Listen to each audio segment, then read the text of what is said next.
ใจจนว่าอายใจสั่น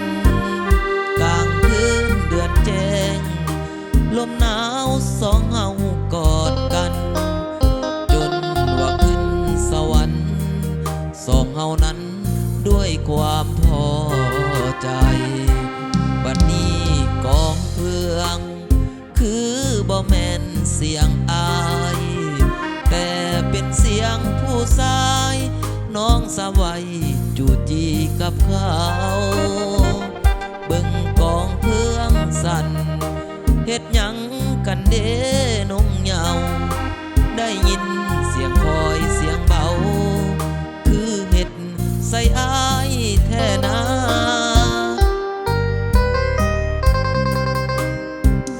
แนมเห็นกองเพื่องมันสะเทือนหัวใจสิจูดบ่เก็บเอาไว้ให้มันเหลือแต่ขี้เถ้าบอกมีแต่อาย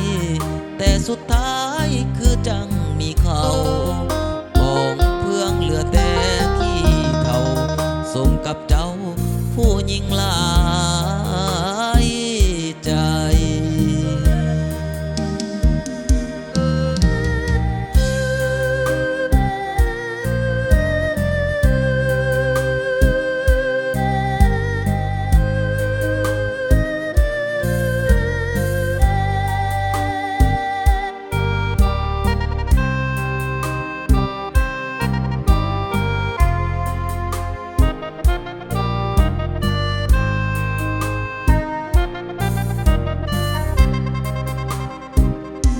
บัดนี้กองเพื่อง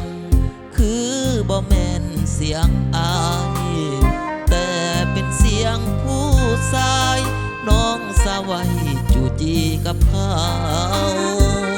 เบิ่งกองเพื่องสั่น